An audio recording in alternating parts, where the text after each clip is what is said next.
Assalamualaikum warahmatullahi wabarakatuh. Sebelumnya, perkenalkan nama saya Rodatul Jana. Saya di sini akan menganalisis tentang jabatan dalam manajemen sumber daya manusia. Jabatan dalam manajemen sumber daya manusia ini yaitu proses yang penting untuk mengidentifikasikan dalam memahami peran, tanggung jawab, keterampilan, dan kualitas kualifikasi yang diperlukan dalam suatu posisi kerja. Proses ini membantu organisasi menentukan kebutuhan dan struktur kerja yang optimal serta memastikan bahwa setiap jabatan diisi oleh individu yang memiliki kemampuan yang sesuai. Adapun juga analisis jabatan ini yaitu proses sistematis untuk mengidentifikasikan, mengumpulkan, dan mencatat informasi yang berkaitan dengan tugas, tanggung jawab, dan spesifikasi suatu posisi dalam organisasi. Tujuan analisis jabatan ini yaitu yang pertama membantu dalam rekrutmen dan seleksi. Yang kedua yaitu mengembangkan dan pelatihan karyawan. Yang ketiga evaluasi kinerja.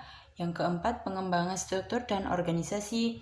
Yang terakhir adalah penetapan kompetensi. Adapun juga proses analisis jabatan. Yang pertama adalah pengumpulan data. Yang kedua identifikasi tugas dan tanggung jawab. Yang ketiga menentukan spesifikasi jabatan. Yang keempat deskripsi pekerjaan. Pengumpulan data yaitu informasi dikumpulkan melalui observasi langsung, wawancara, kuesioner, atau studi dokumen terkait posisi tertentu. Selanjutnya identifikasi tugas atau tanggung jawab yaitu menyusun daftar utama yang harus dilakukan oleh penanggung jawab.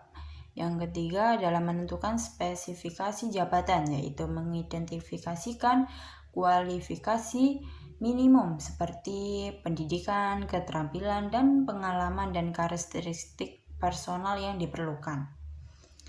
Yang terakhir adalah deskripsi pekerjaan, yaitu menyusun dokumen formal yang menjelaskan tentang rincian tugas, tanggung jawab, dan posisi dalam struktur organisasi. Yang selanjutnya yaitu manfaat analisis jabatan dalam manajemen sumber daya manusia, yaitu efektivitas pengelolaan kinerja.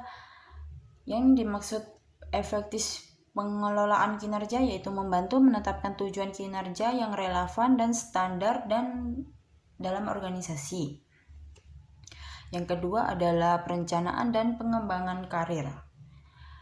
Yang dimaksud perencanaan dan pengembangan karir yaitu membantu karyawan memahami potensi jalur karir dalam organisasi.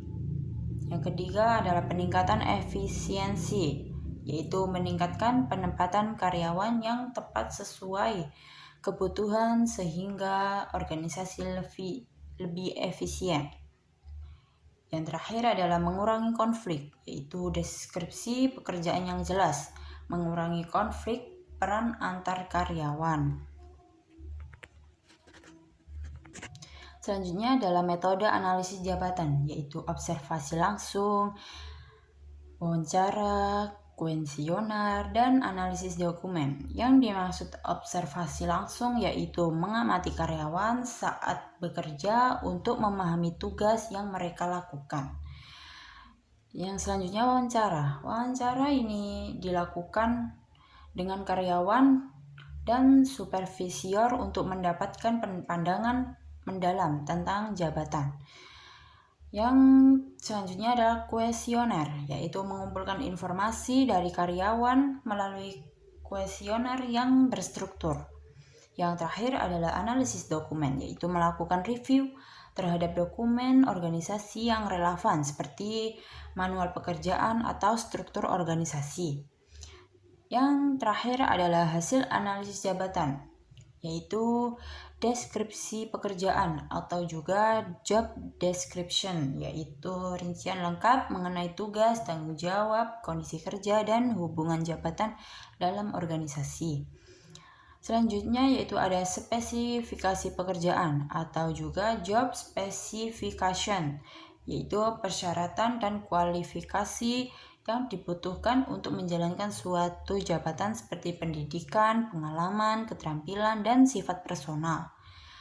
Analisis ini dapat menempatkan karyawan sesuai kompetensinya sehingga tercapai efisiensi dan efektivitas dalam pekerjaan serta kepuasan kerja karyawan yang lebih tinggi. Baik, analisis ini saya tutup, kurang lebihnya mohon maaf apabila ada kesalahan kata maupun perbuatan. Wassalamualaikum warahmatullahi wabarakatuh.